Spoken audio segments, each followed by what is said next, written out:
আজকে আমি করে দেখাবো ঘরোয়া স্টাইলে দুর্দান্ত স্বাদের মাশরুম তন্দুরি মশলা।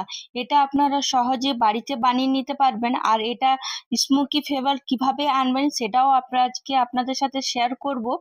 অনেকে আছে মাশরুম খেতে খুব ভালোবাসে, আর অনেকে আছে খেতে একদমই ভালোবাসে না, এমনকি পছন্দও করে না।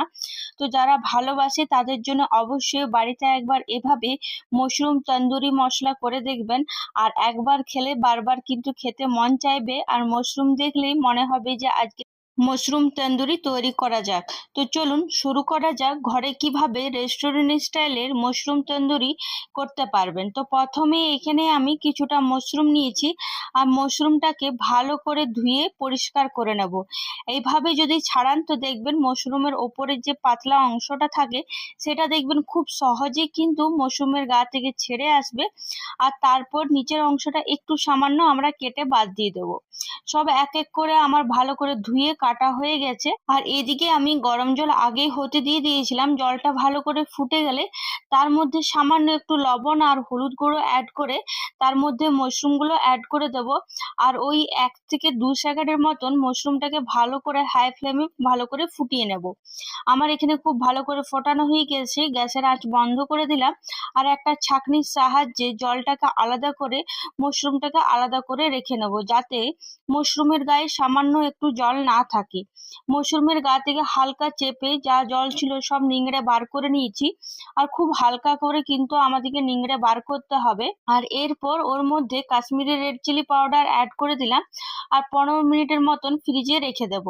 আর অন্যদিকে আরেকটা পাত্রে টক দই ইউজ করেছি, তার সাথে পেঁয়াজ, ক্যাপসিকাম, ইয়েলো ক্যাপসিকাম আর রেড ক্যাপসিকামও ইউজ করেছি, আর আদা রসুন আর কাঁচা লঙ্কার পেস্ট, গোলমরিচ গুঁড়ো আর একটু গরম মশলা, আর তার সাথে হলুদ গুঁড়ো, কাশ্মীরি রেড চিলি পাউডার আর জিরে গুঁড়ো অ্যাড করে, আর একটু সামান্য আমচুর পাউডারও অ্যাড করেছি, আর একটু সামান্য চাট মশলা অ্যাড করেছি, আর একটু সর্ষের তেল অ্যাড করে সবকিছু ভালো করে মিশিয়ে নেব।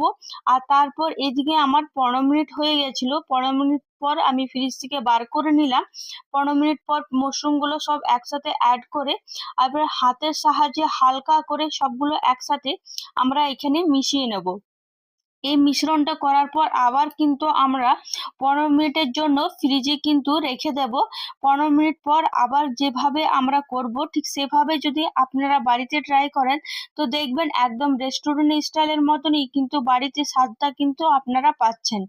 15 মিনিট হয়ে গেছিল, ফ্রিজে রেখে দিয়েছিলাম, ফ্রিজ থেকে বার করে নিলাম। আর এদিকে আমি 6-7টার মতন বেশ স্টিক নিয়ে নিয়েছি, আর এগুলো আমি জলে ভিজিয়ে রেখেছিলাম। এরপর এক এক করে পেঁয়াজ ফার্স্টে দিয়েছি, তারপর ওর মাশরুম, তারপর ক্যাপসিকাম, তারপর আবার ক্যাপসিকাম, আবার মাশরুম, এভাবে সব এক এক করে সাজিয়ে নিলাম। আর এভাবে যদি আপনারা বাড়িতে বানান তো দেখবেন খুব পারফেক্ট, খুব ভালোভাবে কিন্তু এই মাশরুম তন্দুরিটা তৈরি হয়ে যাবে। আপনারা চাইলে সামান্য কিন্তু একটু বেসনও কিন্তু ইউজ করতে পারেন, আমি কিন্তু এখানে বেসন ইউজ করিনি। আর দেখতেই পাচ্ছেন গ্রেভিটা কত না ভালো হয়েছে, এমনিতে দেখতে কত সুন্দর না লাগছে। আর অবশ্যই কিন্তু পেঁয়াজ ক্যাপসিকাম গুলো কিউব কিউব করে কাটবেন। এরপর গ্যাসে একটা তাওয়া চাপিয়ে নিয়েছি, আর তার মধ্যে একটু সামান্য বাটার বুলিয়ে নিয়েছি, আর এরপর এক এক করে ভালো করে সবগুলো হালকা আঁচে করে পাঁচটায় আমরা হালকা করে ভেজে নেব, আর একটু সামান্য উপর থেকে একটু বাটার দেব। আপনারা চাইলে এটা কিন্তু ওভেনেও করতে পারেন, আমি চাইলে ওভেনে করতে পারতাম কিন্তু অনেকের কাছে ওভেন নেই, তাই খুব সহজ পদ্ধতিতে আজকে আপনাদের সাথে এই মাশরুম তন্দুরিটা করে দেখাচ্ছি, যাতে আপনারাও বাড়িতে ট্রাই করতে পারেন। আর এইখানে দেখুন এক সাইডটা আমার ভালো করে হয়ে গেছে, আমি ঠিক উল্টে পাল্টে আরেক সাইডটাকেও ঠিক ওইভাবেই করে নিচ্ছি। আপনাদেরকে প্রথমেই বলেছিলাম যে স্মোকি ফ্লেভার আনার জন্য কি করতে হবে সেটাও আজকে আপনাদের সাথে শেয়ার করব।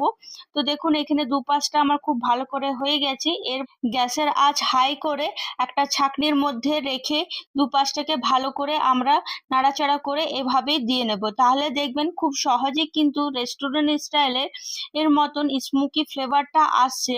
আর আপনারা চাইলে এখানে কিন্তু সামান্য একটু বাটারও ইউজ করতে পারেন, কিন্তু আমি আর কোনো বাটার ইউজ করিনি, আমি ডাইরেক্ট মিনিট এভাবে হাই ফ্লেমে এভাবে যদি দেন তাহলে দেখবেন খুব সহজে স্মোকি ফ্লেভারটা আসছে।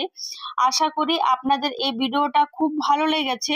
আর ভালো লেগে থাকলে অবশ্যই এই শীতের দিনে অবশ্যই একবার বাড়িতে ট্রাই করে আমাকে কিন্তু কমেন্টে জানাতে ভুলবেন না। এরপর একটা পাত্রে রেখে নিলাম আর তার সাথে সামান্য একটু ওপর থেকে লেবুর রস অ্যাড করে দিলাম। তাহলে আমাদের রেডি হয়ে গেল মাশরুম তন্দুরি মশলা। আমি এখানে একটা স্পুনের সাহায্যে বার করে দেখিয়ে দিচ্ছি। আর এভাবে একবার বাড়িতে ট্রাই করবেন আর এই বৃষ্টির দিনে অবশ্যই বাড়িতে ট্রাই করে আমাকে কিন্তু কমেন্টে জানাতে ভুলবেন না। এভাবে পাশে থাকুন। অসংখ্য ধন্যবাদ।